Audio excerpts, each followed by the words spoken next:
Good morning and good afternoon, everyone. Welcome to ProPack Asia webinar series, focusing on packaging industry, with the topic Forming Tomorrow Opportunities with Packaging Innovation. My name is Tim Ploy. I am Senior Event Executive here at Informa Market Thailand. I will be your moderator for today. Before we start, let me explain how to interact with us during the presentation. If you have any questions to the speaker, you can write in the Q&A box at the bottom of your screen. For any technical questions, you can write to the team at ProPack Asia using the chat box. Please note that the PDF of presentation will be shared via your email upon the speaker approval. The webinar will be recorded and will be posted on the ProPack Asia website. Your certificate of participation will be sent out within 5 working days after you have completed the webinar survey. For today's session, we have 4 speakers with us. So let's begin with Ms. Soha Atela. She is the Vice President for Marketing at World Packaging Organization, WPO. She will be presenting on the topic of global packaging trends. So please welcome Ms. Soha. The floor is yours. Thank you, Ploy. First of all, I'm so happy to be with all of you today. And I thank ProPack Asia for organizing this interesting webinar. And we are really looking forward to be in ProPack Asia in June. So I will share my screen now to start with the presentation. All is well. Ploy, can you see my screen? Yes. Okay, perfect. So today I'm going to talk about the global packaging trends, and I'm going to share some examples, some of them from WorldStar winners and some of them from other global companies. So as you know, we are all affected by the global factors that are affecting our lives, from geopolitical, economy, social, technology, especially with the AI use, environmental. I will not focus a lot on environment, since we have with us our Vice President for Sustainability. Nerida will talk more on this issue. I will also briefly talk on the legal aspect. Also, we have Charlotte, who is going to shed the light on the new PPWR. So as we are affected by these global factors, the packaging is also affected because it's a commodity and it's affecting our life. So unfortunately, we were waiting the COVID to finish, but as soon as the COVID ended, we had other crises and other wars in Europe and in the Middle East. And this has affected the global economy, it affected the trade, it affected inflation, raw material. And this has affected the consumer expenditure because everything is becoming expensive. So the consumers, they are cutting on budget. We can see from Euromonitor that really a lot of consumers are concerned about the rising costs in their everyday life.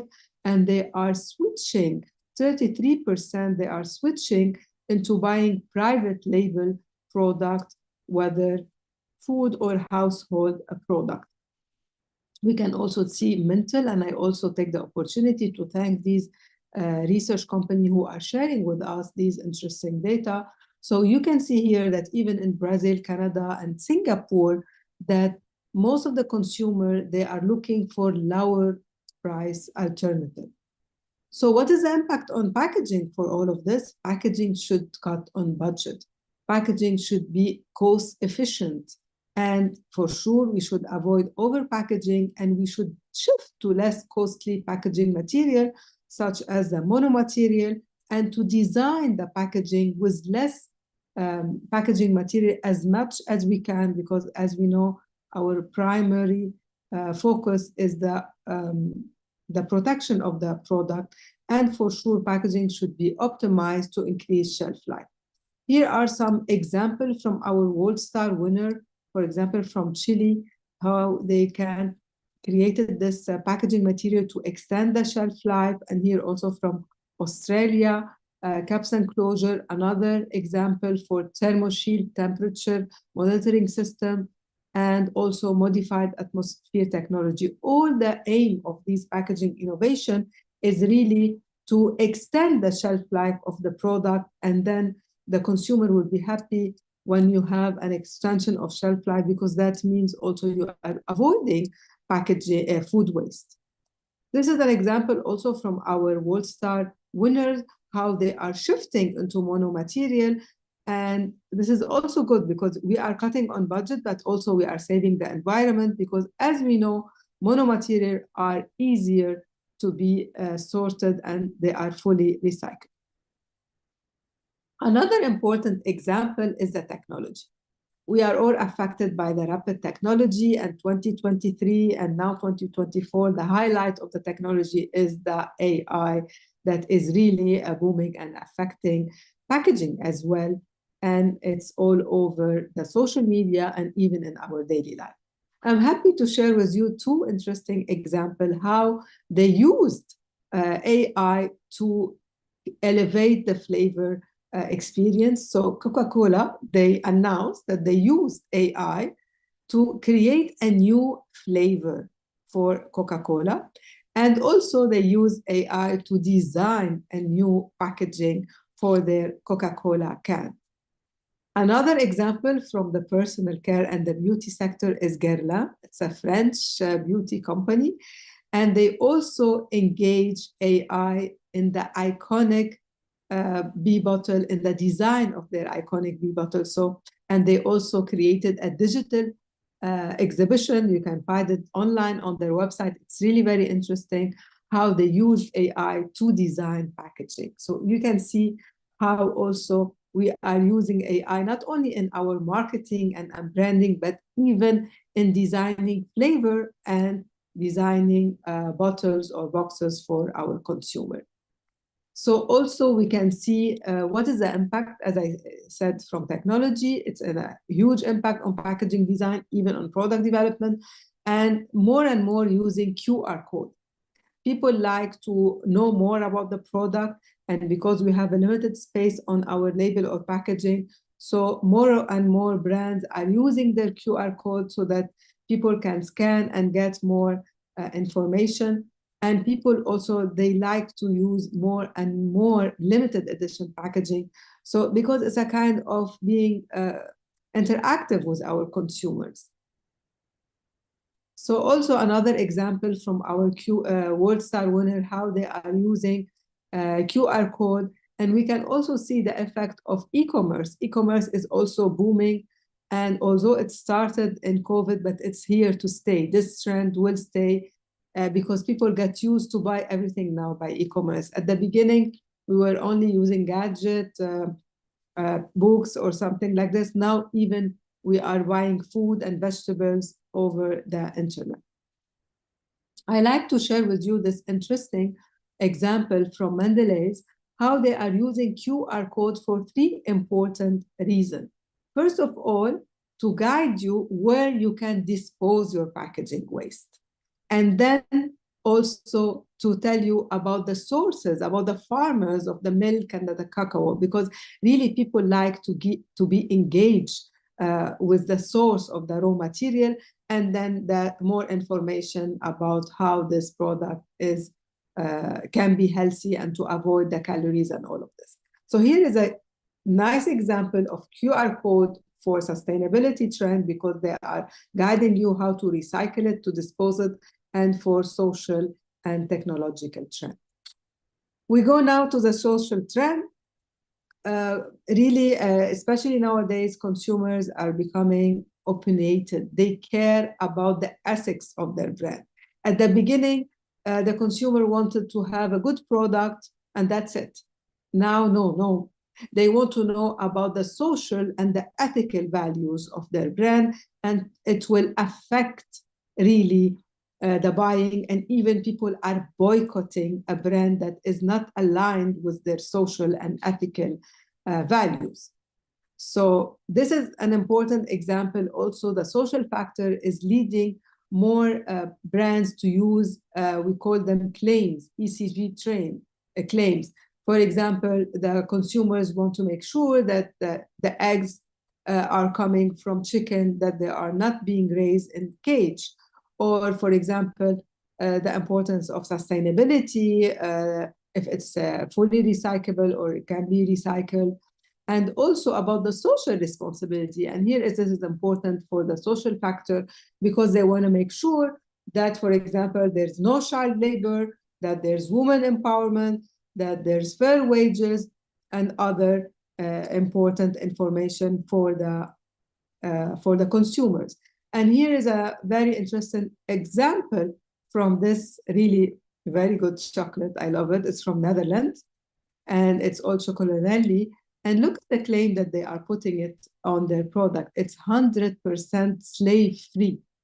What they mean, because all we know that chocolate and the cocoa is coming from Africa, and unfortunately they are still using some children in the labor of this cocoa. So this brand is making their consumers relax that no, it's not coming from child labor or any kind of discrimination for the labors. So also according to Mintel, consumers really are ready, 51%. They are ready to boycott companies who have behaved unethically according to their what they believe. And even nowadays, I'm sure you know and you follow, politics, unfortunately, is even affecting the choices of the consumer. If some company, they are saying loudly that they support this party over this party or country, this is also affecting the choice of the consumer. So what is the impact of packaging? How consumer can know about their product, about their brands, and how brands can talk about their social value is through packaging and labeling. So their brand should be more honest, they should be more open and more transparent and authentic, and avoid greenwashing. And I'm sure Nerida will cover this, because they cannot claim, for example, that their product is fully recycled or compostable or anything, because consumers really want to read and they will dig and know if what they are claiming is really authentic. Another important social factor that is also started before and it's becoming more and more, especially with home working now. So on-the-go lifestyle, we work from home, we cook and we work and we take care of our children. So we want the packaging to be convenient and to support us with this on-the-go lifestyle. And also about the convenience, I'm happy to show you this example from Laner, beauty product. I was also reading that really beauty product is booming in Asia and in Thailand and in Korea and all these countries. And the design is also being curated to shift the needs of the consumer, how to use it and how to get it on the go, and to use this makeup while you are also on the go. More limited edition from the beauty product, because really people like to be engaged through this limited edition. I'm also happy to share this from our World Star winner. They created, they designed the limited edition Budweiser for the World Cup last year. More example of limited edition. People liked a lot the personalized packaging. This is also an effect of social factor on packaging, because the consumer wants to feel engaged. And here Nutella and Coca-Cola, they created this campaign to put the name of the consumer on their bottles or on their jars. So in order to create a kind of interaction between the brands and the consumer. More limited edition from Barilla, the pasta and the chocolate. We can also see for the convenience how brands really, the one who have a big market segment, how they use different packaging material, different design to address different consumers among different level. And here is an example. For example, Evian designed a special bottle for kids, another one for sporty people, and high-end premium using the glass. For the environment, I will pass very quickly because I know Nerida will talk about it, but I'm telling you something, the environment is not only a trend. It's not a trend anymore. It's a legal thing. It's a must. So brands, they have to, it's not an option for them anymore. to design sustainably their packaging material, because consumers are now really not even aware, they are even angry about the packaging waste being in the landfill, and they are demanding action. And that's why we have a regulation. And we can also notice that how the consumers are putting pressure on their brand to move away from plastic as much as we can, because we all know that plastic is also important for some product, especially for the extension of the shelf life. And the plastic now is becoming biodegradable, recycled, and all of this. And here I want to tell you something important from Mintel. And this has put a big responsibility on us, on WPO, on brand owners, and even on ProPack Asia, like a packaging exhibition. Consumers really, they are confused because we put for them a lot of claims. We told them they don't really understand what is degradable, biodegradable. They are confused between recyclable and recycled and all of these terms. So really, we have a responsibility to create more awareness and more education for our brands when we use these environmentally or sustainable packaging material, and we communicate this on our label. So the impact of the environmental trend or regulation is that we have to go to optimum packaging design, and we have to promote more, reduce, recycle, and reuse. And this also will be explained in the new PPWR. An example from our World Star winners from last year, here we can see Coca-Cola, how they moved into completely free labels, so they are engraving directly on the bottle. And also this is from Australia, Sugarcane, Pulp Hut. We know that usually the cup is recycled, but here even they went into the lids. And also another example from Norway, how they shifted from the plastic shrink into the really paper wrap. More example also on the sustainability and the use of eco-friendly packaging. Also, I will pass quickly on this factor because I know that it will be covered by another speaker.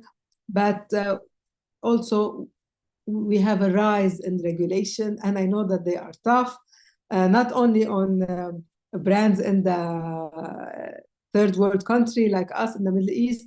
I know that even European companies will suffer with this new regulation because it's really tough, and that's why there was a lot of controversy about it.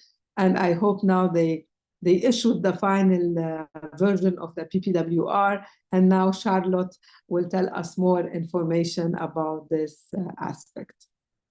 And there's also something that although the PPWR is on the European level, but we can see also that in some countries like France and Brussels and even UK, they are issuing their own regulation. For example, in France, they are imposing on some fast food chain that the packaging should be completely reusable and all of this. But I hope now with this new regulation that there will be a kind of harmonization among the European country. The last trend that I want to talk about is that it came also after COVID, and it's here also to stay, that people are now more aware and more concerned about their emotional and mental well-being. And this is also reflected into the creation of new even product. And also the packaging design should reflect this mood. And here you can see the design, good night, relax, sleep, because it's the only way to communicate between you as a brand and your consumers through the design of your product and how you put the claim on it. Also, the healthy eating and the healthy drinking. People are more concerned about their diet and to have healthy food. And also, you should design your packaging visually and structurally to reflect this healthy lifestyle. I'm about to finish. The last thing that I want to tell you, I'm really happy to tell you that for the first time, the World Star, which is the prestigious global packaging award organized by the WPO, will take place in Bangkok during ProPack Asia. And I take the opportunity to thank our host. And I would like really to invite you not to miss this prestigious event where you will see the best of the best packaging innovation from around the globe, and you will get to mingle with international packaging professional. We still have some tickets, so you can go to our website, worldstar.org, registration, and book your ticket. Thank you, and I hope you enjoyed the presentation. Thank you so much, Rohan, for the very, very interesting topic. And we get to know more about the packaging trends at the global level. So for the second speaker, I would like to invite Ms. Nerida Kelton. She is the Vice President for Sustainability and Safe Food at World Packaging Organization. She will be presenting on the topic Global Sustainability Perspective through the lens of WPO, including best practice sample, design principle, and guidelines. Please welcome Ms. Nerida. Thank you, Pimploy, and thank you so much to Informal Markets for having us here today. So when we talk about sustainable packaging design, the first thing to remember is there are so many pieces to the puzzle. And so there is no silver bullet. There's no easy answer. And when you design your packaging and you're looking at the lowest environmental impact, you need to consider the product and the packaging all the way through your value chain, all the way through to a household. And so I wanted to touch on some of the pieces of the puzzle that will help you to design better and more sustainable packaging. The first thing that we would like you to do is stop and rethink the way you design your packaging. This is a perfect opportunity to redesign your packaging, to be more sustainable, to have a lower environmental impact. The waste hierarchy for sustainability has a specific order of the way you design your packaging. And we always encourage you to look at reduce first, then look at reuse, and then look at recycling. And when you look at the design rules, there are many design rules around, but I wanted to share these ones with you because these are really in purpose. Packaging has a role to play. And packaging's role is to be fit for purpose and functional. And that is absolute number one when you're designing your packaging. And we need to make sure that obviously it has recyclability, it has a lower environmental impact wherever possible, but we need to make sure that it is fit for purpose and functional first. So when you're looking at the way you design your packaging, we always encourage you to start with these 10 principles. And feel free to access the slides later and print these off and put them in your office and start to follow these. When you design your packaging, you don't have to use all 10 principles, but if you could use half of them, then you are going to have some fantastic innovations coming through. So some of the things that are really important to understand with sustainable packaging design is what the world looks like. And there are so many pieces, as I mentioned, of the puzzle, and one of the loudest ones, which Charlotte will touch on from a European perspective, is extended producer responsibility. And it doesn't matter where you are in the world. There is product stewardship programs, extended producer responsibility programs, the PPWR in Europe, you've got eco-modulation, but at the end of the day, what EPR is about putting the responsibility back on the brands that put the packaging out into the market. And that's what we're seeing more and more around the world, and Charlotte will touch on it from a European perspective. Another really important aspect to understand, and Soha certainly touched on this with some of her visuals with the single-use plastic and what consumers think about plastic.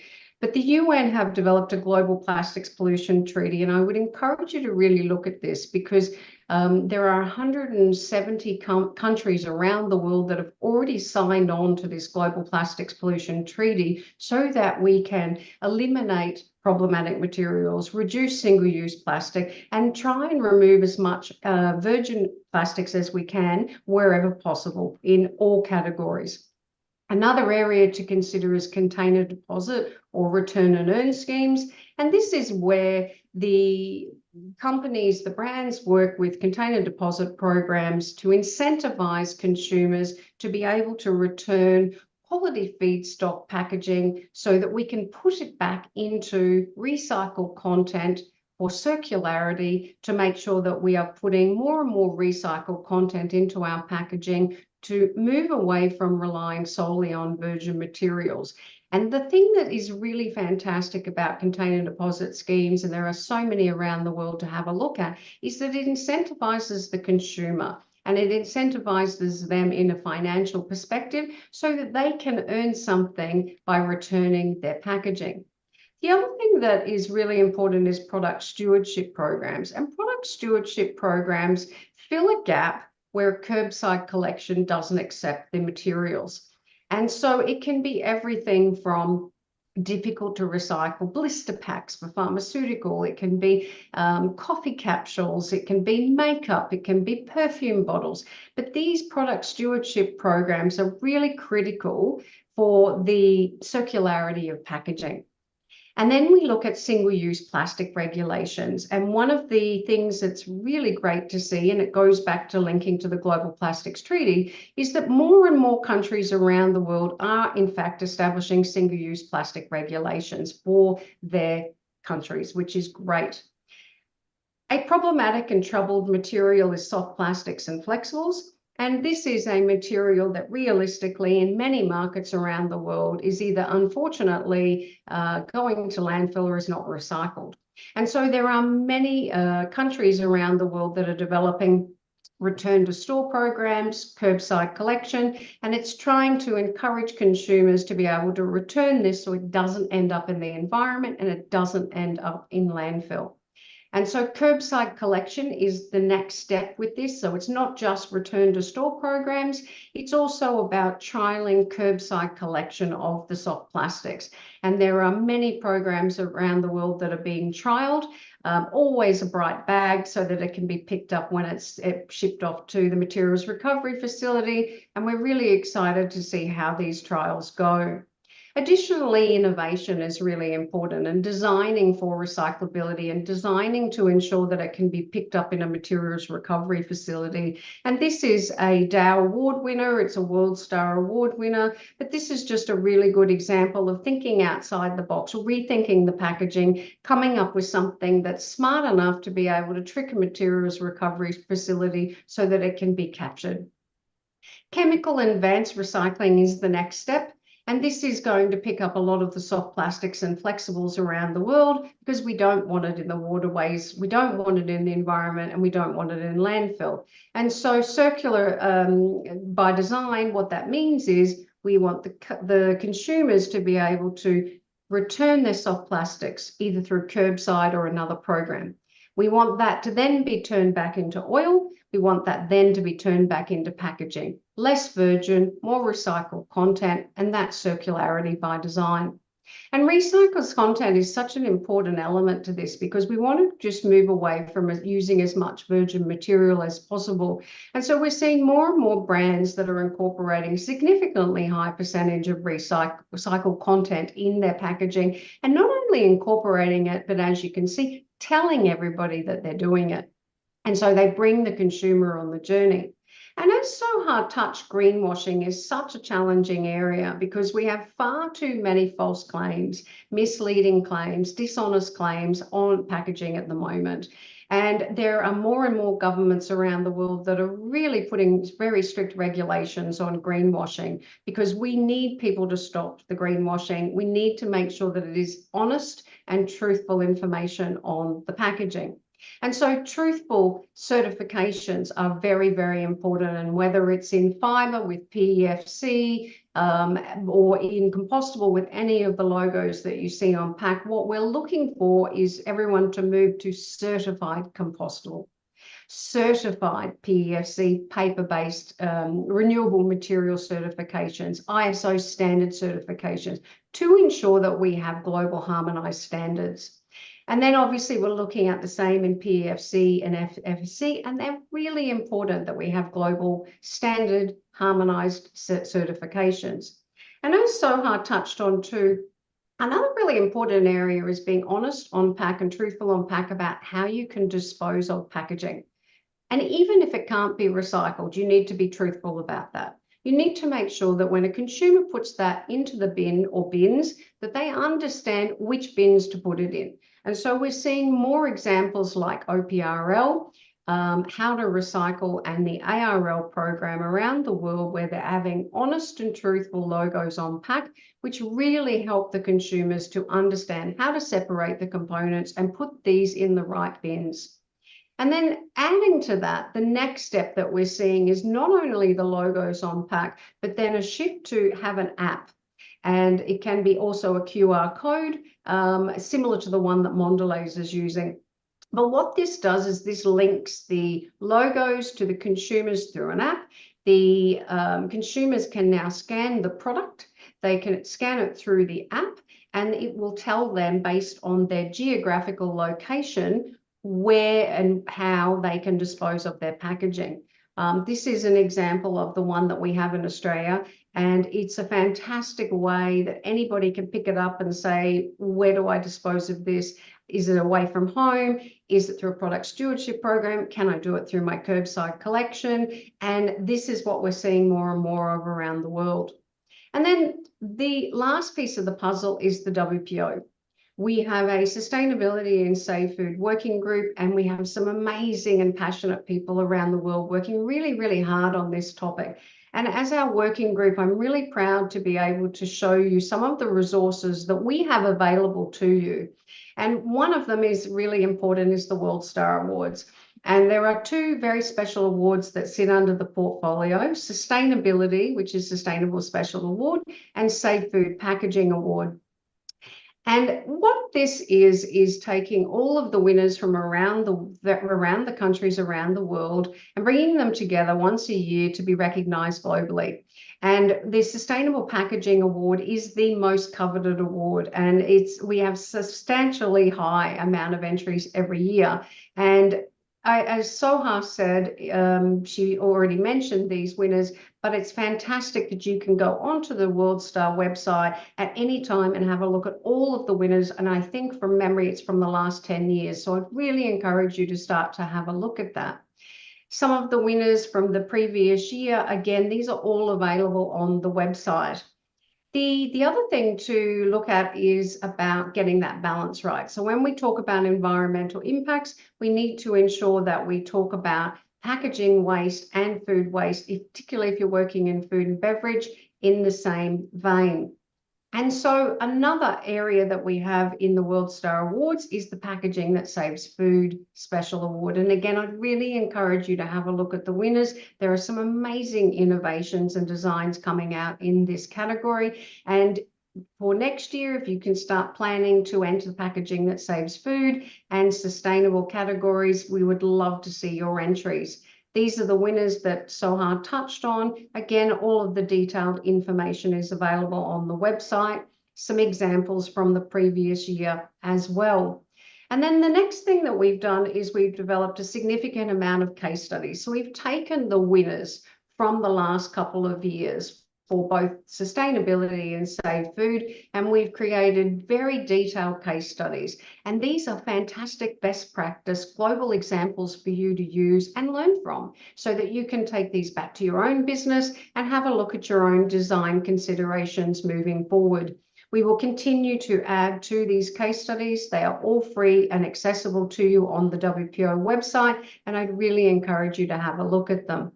And then another piece of our puzzle is the Global Packaging Design for Recycling Guide.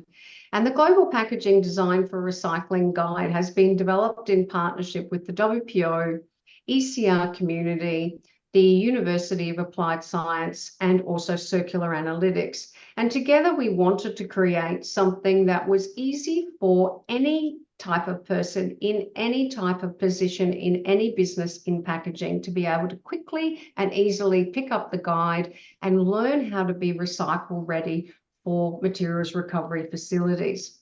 The guide is now translated into 12 countries with more to come soon, so watch this space. They are free for you to access at any time and share with anyone in your own network and community so that you can take this and learn how to be recycle ready and learn how to design better and more efficient sustainable packaging. We also have 31 waste stream mapping tools. So the Global Packaging Design for Recycling Guide sits above the waste stream mapping tools. The waste stream mapping tools are the reality for the countries. What can and cannot be recycled in that country? What materials are recycled and which ones are not? And so if you're working in an export market or you're looking to move into one of these countries, again, these are all available and free of charge on the WPO website, so that you can ensure that you design using the Global Packaging Design for Recycling Guide, but also to make sure that it in fact can be recycled in the country that you're going to sell into. And at the end of the day, when you are designing sustainable packaging, you need to take a little step back and think about really simple ways to understand how to design. And it's about using things less. So using things less, it's really important. Using it longer, using it again and again and again, and making sure that it's clean.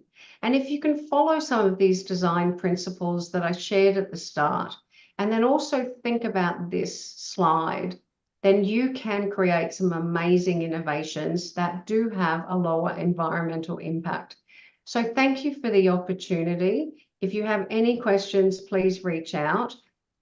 Rethink your packaging, redesign it, reduce, reuse, and recycle. Thank you. Thank you so much, Nerida, for your presentation. It was a useful information and guideline for our packaging industry. So next speaker, we have another WPO member in Austria.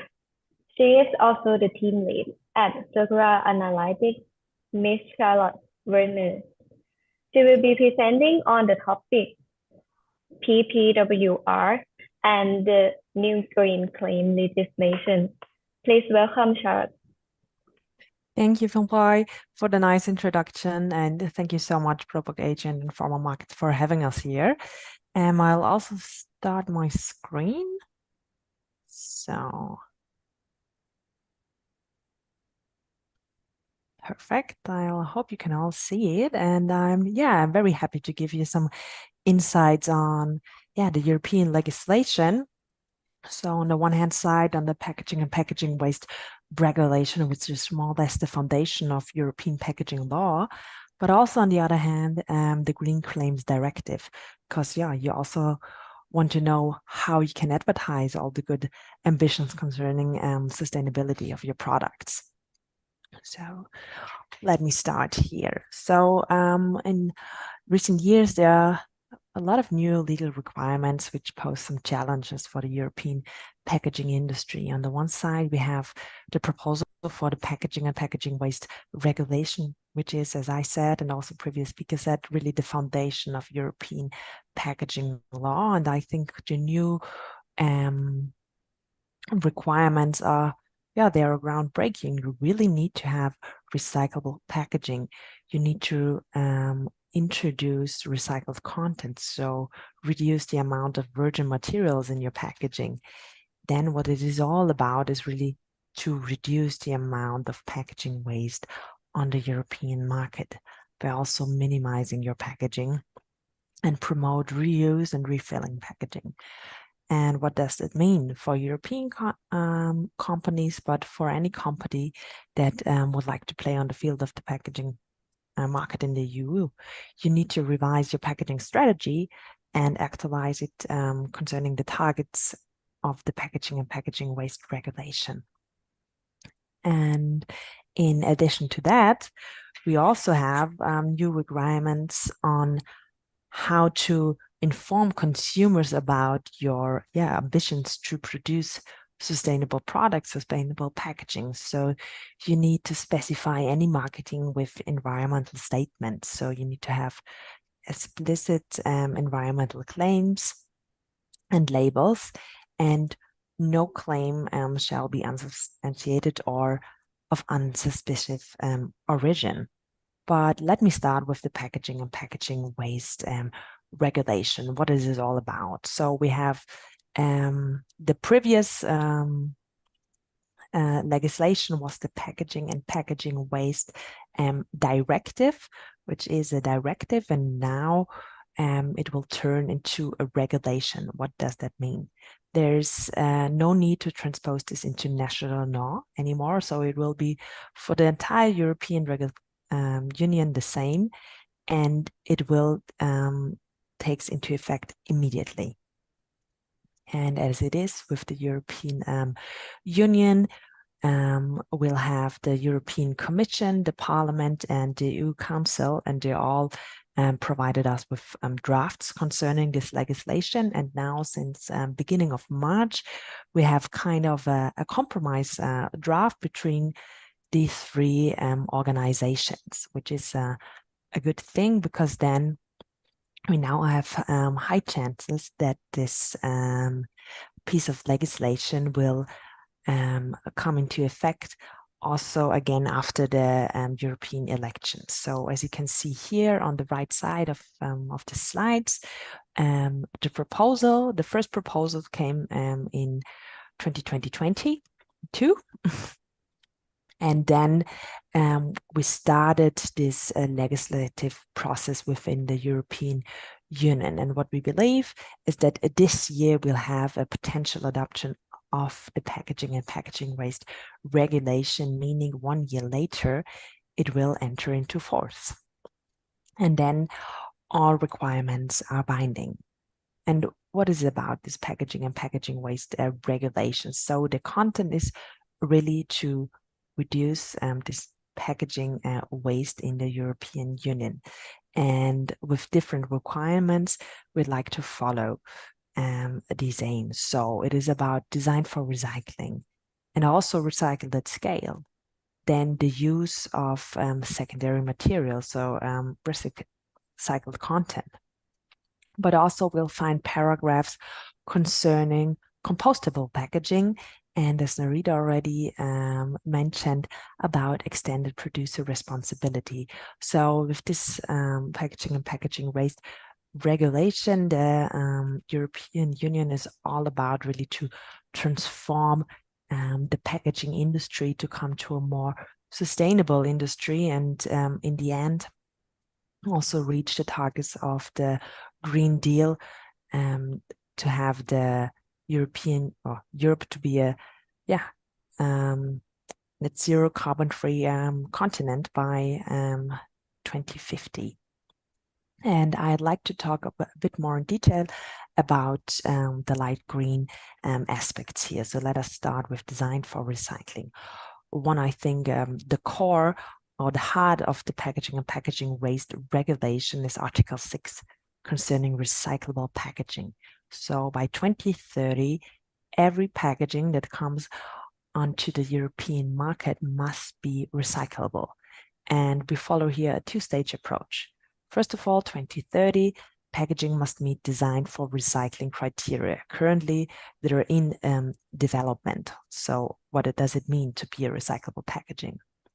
And 5 years later, a packaging must be recycled at scale, meaning they must be effectively collected, sorted, and recovered, so that we have the entire value chain here. And here in the right corner, you can see the recyclability performance grades.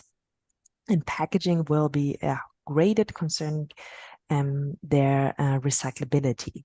So if your packaging is below 70% recyclability, it does not count as recyclable, and therefore is prohibited on the European market. So you cannot have any packaging that is below 70% recyclability on the European market.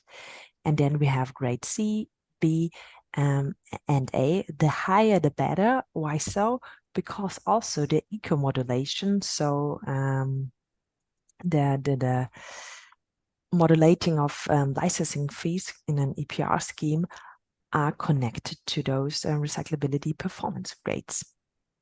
And also very important information is that 8 years after the the design for recycling criteria take into force. Also, stage C, so 70% and higher, may no longer be placed on the market. So the European Union is very strict here, or will be very strict in the future concerning the recyclability of packaging, that we have more circular packaging on the European market. This is really one of the core articles of the Packaging and Packaging Waste Regulation. Further, we have the concept of packaging minimization. So any manufacturer or importer of packaging must ensure that by 2030, the weight and the volume of the packaging is as low as possible. We have no threshold here. It really says as low as possible. But at the same time, we must ensure that the safety and the functionality of the packaging is continuously guaranteed. Also, what will be prohibited is misleading packaging. So double walls, double bottoms, any packaging that is not necessarily needed to really save the product. Which also means that we'll have a reduction of the empty space with e-commerce, transportation, and collective packaging to a minimum of 50%. It's not only about reduction recyclability, but also a very important factor is the use of recycled content, and especially in plastic packaging. With that, the PPWR will reduce the amount of virgin material used on the European market. And by 2030, all plastic components of packaging and all plastic packaging placed on the market must contain a minimum recycled content, only post-consumer recyclate. And this will be per packaging type and format, per manufacturing plant and year, meaning not every single packaging must follow these thresholds, but the average that is placed on the market per manufacturing plant and year.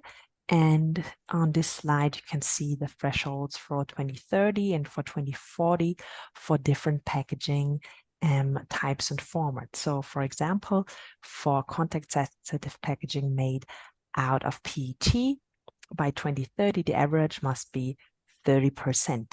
10 years later, already 50%. What is contact-sensitive packaging? For example, food packaging or cosmetic packaging. And for any packaging that is not made out of PET, but still out of plastic, you have to follow rules concerning 10% in 2030 and 10 years later, 25%. And what we see here is that we also expected a lot was going on concerning the technology of recycling plastics. For example, in the European Union, for food packaging, only recycled PET is allowed to be used for food packaging. None of the other plastics that we have on the market, but we expected probably there will become more innovation and approval of other plastics to be used for food packaging. And yeah, last but not least, this was only a short watch out into the packaging and packaging regulation, but what are the next steps to the final text? So already in a few days, we have the last plenary of the EU Parliament before the EU elections, and then they will really decide. There's the opportunity to decide on this legislative text. Then we need approval by the EU environmental ministers. Then there are the European elections, and if everything goes well, we'll have the Packaging and Packaging Waste Regulation entry into force in 2025. And then all of the requirements I presented you and even more will be binding for everyone who is placing packaging or packed products on the European market. But when you do so, when you place your packaging on the European market, you will also like to inform the consumers about the environmental benefits, the benefits concerning sustainability of your products. and you do so with green claims. And also the European Union has a new directive brought on the European field, which is called the Green Claims Directive, regulating misleading claims. As Narita already said, there are a lot of claims you can find on packaging that might not always be true, or there is no proof behind them. And exactly this Green Claims Directive would like to reduce the amount of claims that are simply not true. Is this really necessary? And yes, I can say so already. The European Commission made a study, I think in 2020, and they found out that there are 230 sustainability labels and 100 eco-energy labels, and they have a very different level of transparency. As you can see, over half of the environmental claims were misleading, and there was no proof for these information. 40% of these statements couldn't be verified, and half of all green labels provided no to little verification of the statement made. And this leads to confusions of the consumer. I also believe to a lack of trust. And it's an unequal competition. If you claim a product but have no proof, probably consumers buy the product because of this claim, but it's simply not true. So that is why the Green Claims Directive has been presented by the European Union. What is this about? It's about the regulation for general environmental claims in the business-to-consumer sector, and everything shall be banned that cannot be reliably proven. And it's about the product itself, but also goods and services, and about the company itself. Who is affected by this Clean Claims Directive? It's every company that addresses consumers in the European Union, even though if you are a company that is not based in EU. The only exception is for micro enterprises below 10 employees and a turnover below 2 million euro of a year. And what are those environmental claims that these Claims Directive would like to regulate? You can find it in the article of the directive. For example, environmental friendly, green, or simple carbon neutral, 100% CO2 free, net zero, all of these very unspecific claims. And you need to be very precise now when talking about green claims. And just for your information, beginning of this year, the sister directive, let's call it like this, of Green Claims Directive has been adopted by the EU Parliament. It's called the Greenwashing Directive, which really goes, even though beyond of the scope of the green claims, there are also the social aspects of claims will be discussed. And beginning of March, the Green Claims Directive has been voted in favor by the EU Parliament. So we also have high hopes that this directive come into force in 2025. So just shortly, what are green claims and environmental claims? So an environmental claim is simply a claim that highlights the positive impact of a product on the environment to the consumers. And the Green Claims Directive has a very specific scope, as it only regulates explicit environmental claims, meaning environmental claims in text form. As well, what is discussed in this directive are comparative claims. So when you say my product is greener or better than the other product, you need to have proof for this. And also environmental labels are regulated now by the Green Claims Directive. And how is that? So the requirements for green claims are now, you really need to have proof for the statements you make. And also you need to define, is this claim for the entire product or only part of the product? So for example, is the entire bottle, the cap and the label recyclable, or only the bottle? This must be stated. Then everything must be based on recognized scientific findings or even on life cycle analysis.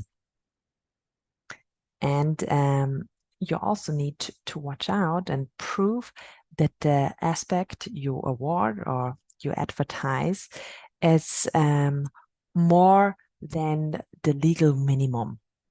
So you cannot claim the legal minimum of recyclability, for example. You must be higher that you really have an environmental benefit. And also the information, all of these proof must be available to consumers, physical or by QR codes, web links. It must be available that consumers can really read, okay, what is this green claim about?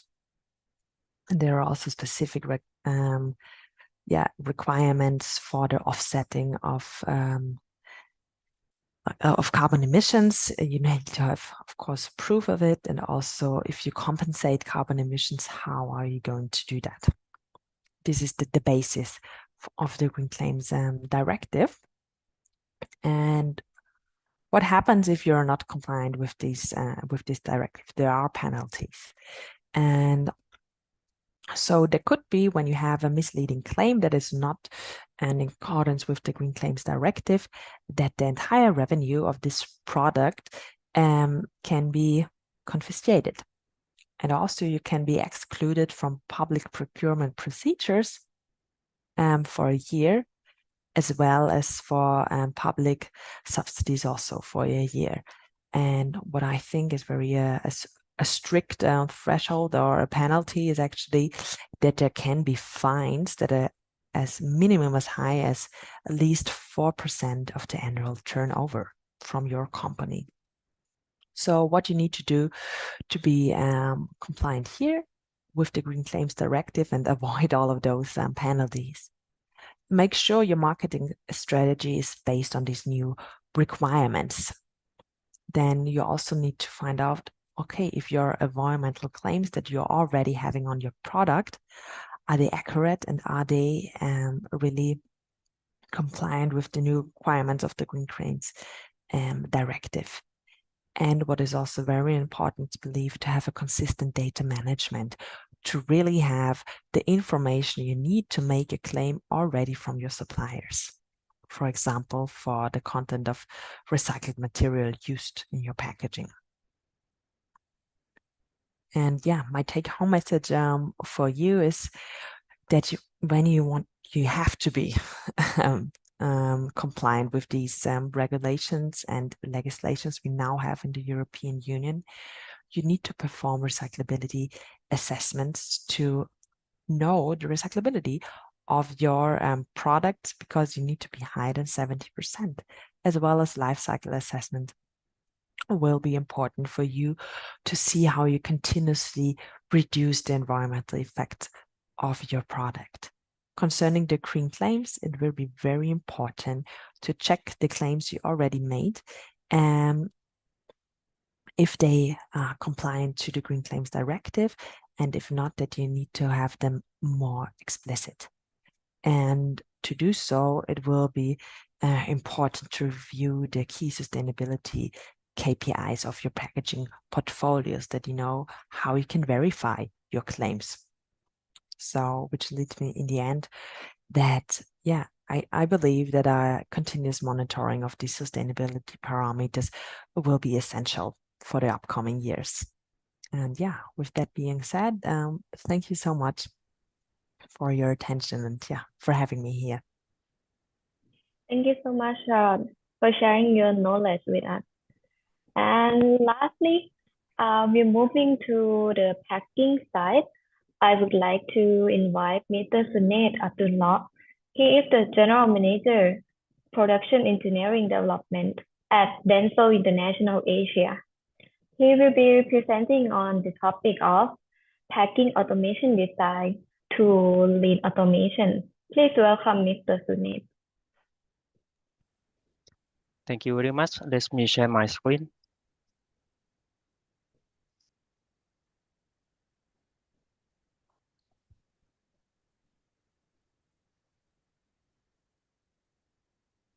Can you see my screen now?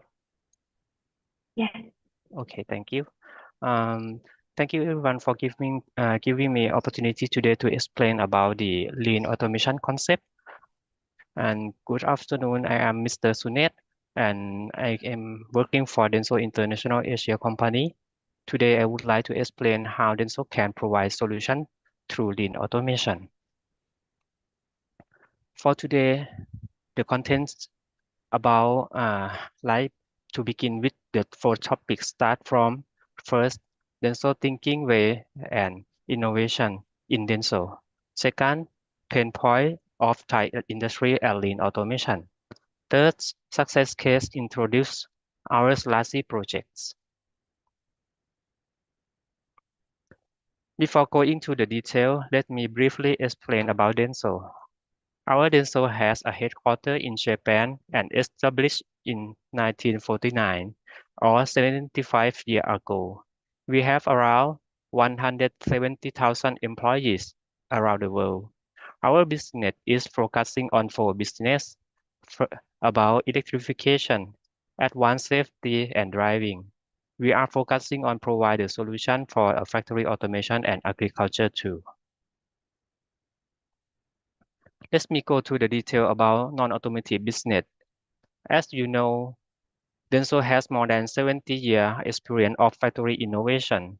We have experience to develop IoT in Denso, factory around 130 factories in the world. We would like to emphasize on how Denso transfer our knowledge to provide solution with lean and clean automation concept. What is lean automation? The lean automation doesn't always can reduce the cost. On the other hand, the cost must be reduced by efficient automation without waste. Without waste is the key to success. By that key can do follow as the fourth step.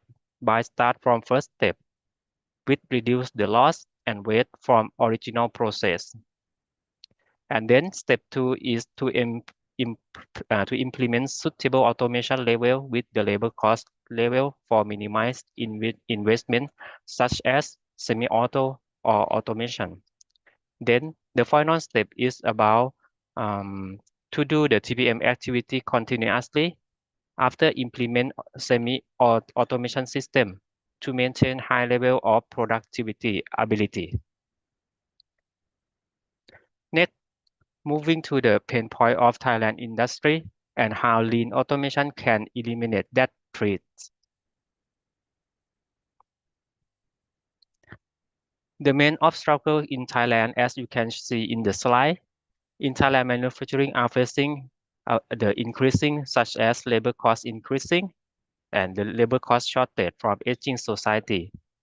And it seems the labor cost going to be increased higher than and higher like this. From Denso side, those threats could be solved by enhancing more productivity improvement to increase manufacturing competitiveness potential. The keyword is productivity improvement for cost competitiveness. In Denso, as we mentioned earlier, we start with reducing the loss and the waste in the process before adding or install new automation. By our automation are include the concept to enhance human and machine collaboration, to integrate the human and machine capability for optimize manufacturing process and enhance productivity. Eventually, that way will lead us to be full automation in the future. This is the example of the line in the Denso that start from 15 people in the line. We do the step by step to reduce the manpower by some add-on automation. And then we can reduce right now, remaining is only 6 people. And in the future, we can go into the full automation in the future. Now, we will emphasize more on 4 steps of lean manufacturing and lean automation, which are the crucial parts and main fundamental before expanding full automation. By Step 1 is to start with reduce loss and waste from original manual process to be lean manufacturing. Step 2, to implement suitable automation level for minimized investment, which we call lean automation. Step 3 is do the TPM continuously after implemented lean automation to maintain high level of productivity ability, which we call lean maintenance. To promote lean automation step by step following as this explanation, we will do matching with the labor cost increasing step by step. So for today's example success case, I am going to explain how those 4 steps of lean manufacturing and lean automation could improve their package process. I would like to introduce you all about ASEAN Alliance International Public Company Limited, our success case of improving packaging process in food industry, and I would call them as AAI from now. AAI food packing line flow from the left going to the right like this. It consists of material supply, assembly, and packing at the end of the line. By the cycle time is 0.5 seconds, with have 24 people are working on whole line. You can see that this line 100% manual do by the people like this.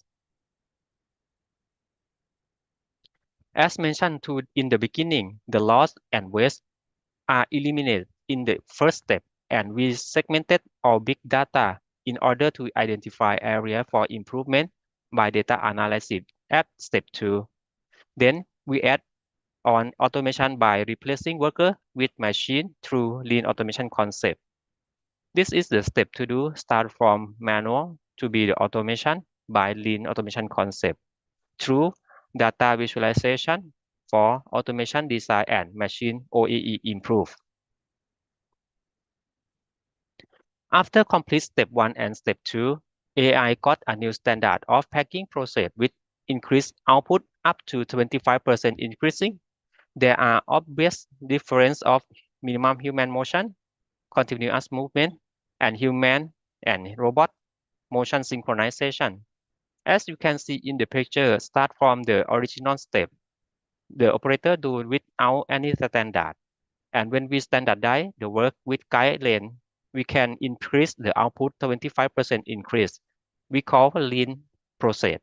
After that, we level up that lean process to be lean automation at the step 3 by self-organize the structure and slide guide for the robot. So we no need to put any camera to the robot for finding the position because of we use low cost of organized guide for located the packaging. Follow as this video.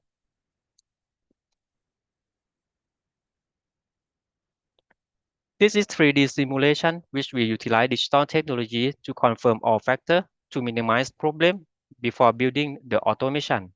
Here we show the current working machine and its output flow. We use this software to simulate the motion of the machine, including to the cycle time, to find out the problem as much as possible to reduce the problem when we build the machine.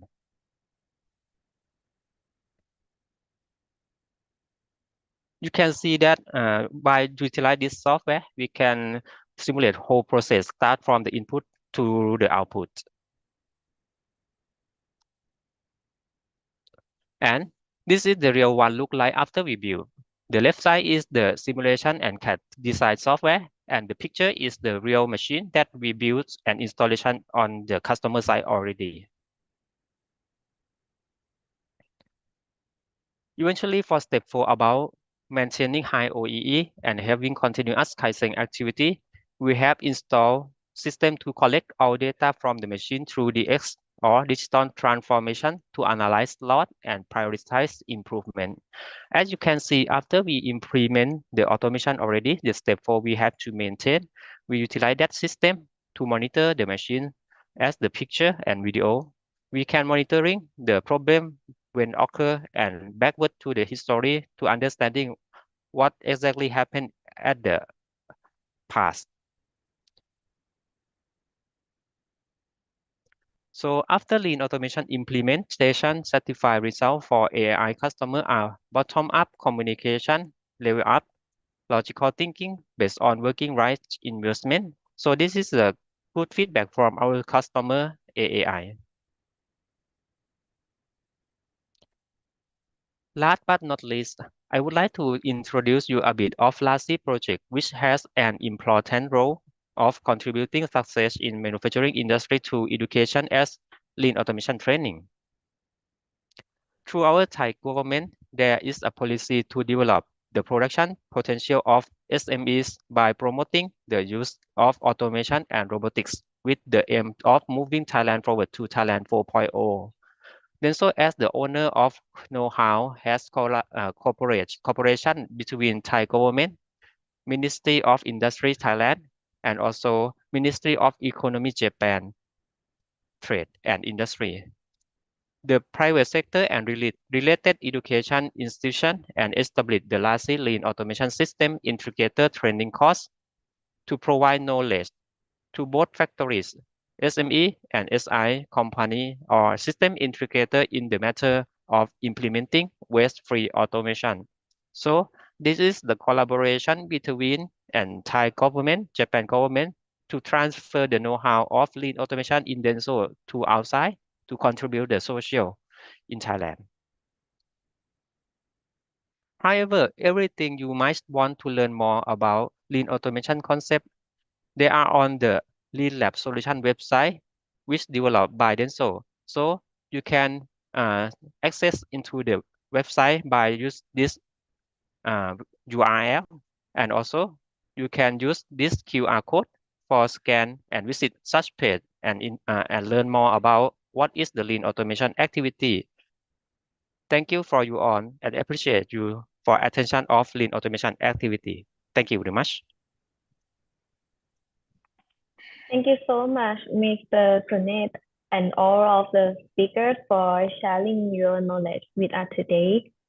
We are grateful for the time and effort you took to share with us today. May I ask all speakers to turn on your camera for capture our precious moment together. Okay. Please go ahead. Okay, ready? 3, 2, 1. Thank you so much again. And if anyone has any question, you can write in the Q&A box at the bottom of your screen.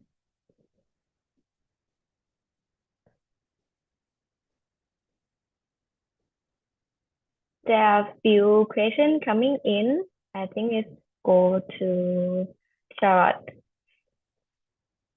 Yes. So the first question is there any recycling criteria also apply for the spot shipment? For example, one-time air freight shipment, like ship the automotive seed sample to Europe for testing purpose.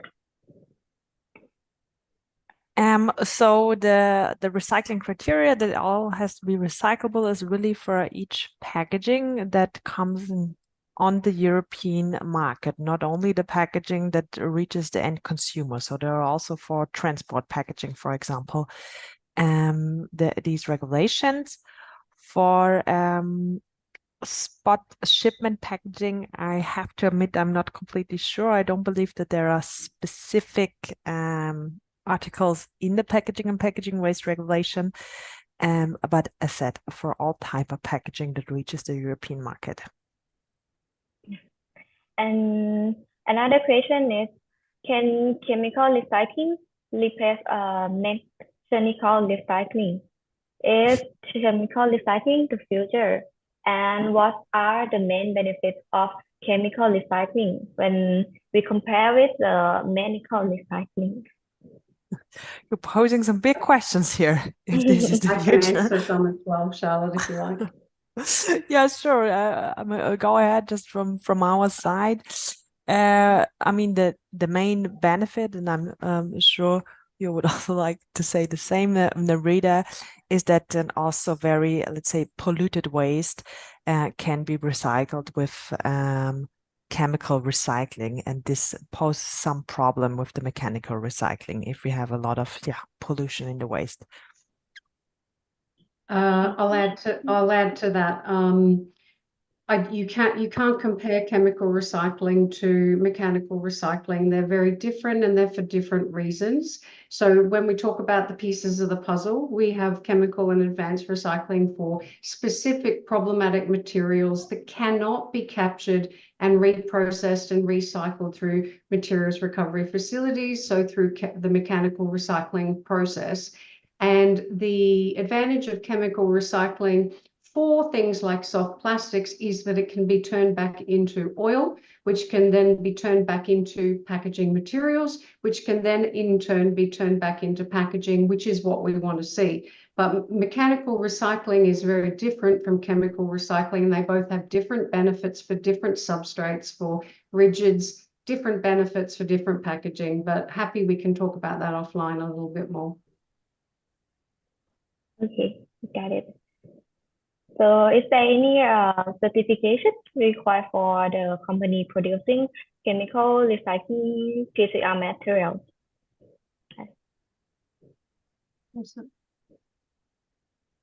Like what are the certifications is it required for?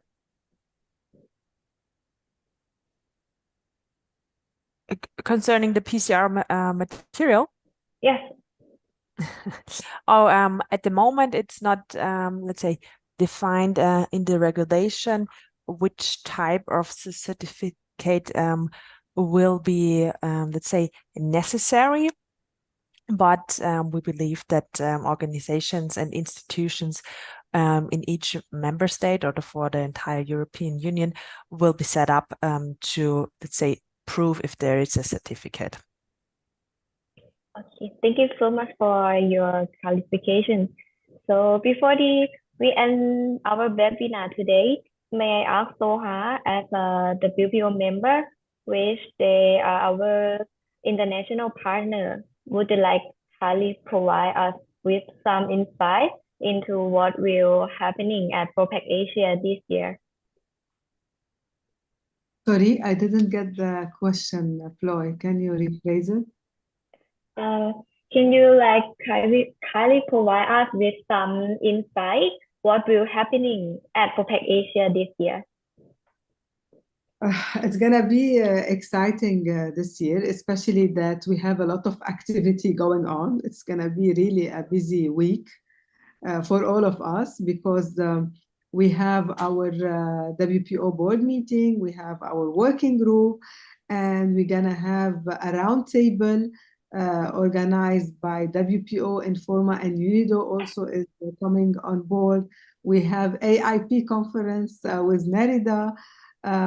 We have really the innovation stage as well, and most importantly, we have our prestigious World Star ceremony where we're gonna celebrate packaging excellence at its best. We have around 200 winners coming from 40 countries.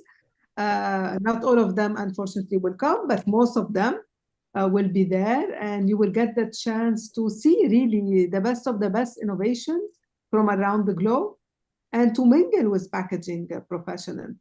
And also ProPack Asia is the leading packaging fair in Asia, where you're gonna see the latest technologies in terms of packaging materials, in terms of machines, in terms of also design. So I really invite everyone to be part of this show and of our exciting weeks, because it's gonna be really a lot of work. For me personally, I know that maybe we don't have a time to sleep even, but I'm excited. And I also take the opportunity to thank Floy and Mark. Please send my regard to Mark, because we are really have the weekly meeting to ensure that you will have a magical ceremony. And you know how the informal market and how the Asians are really warm in their hospitality.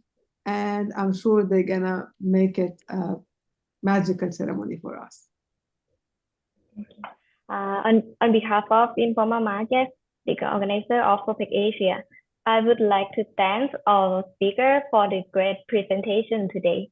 It was a pleasure to have you with us, and thank you to everyone for participating in the webinar today. Just a quick reminder, your certificate of participant will be sent out within 5 working days after you have completed the webinar survey.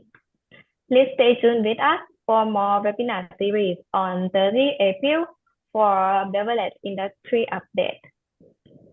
And last but not least, I would like to invite everyone to join Propec Asia 2024, the premier processing and packaging exhibition for Asia.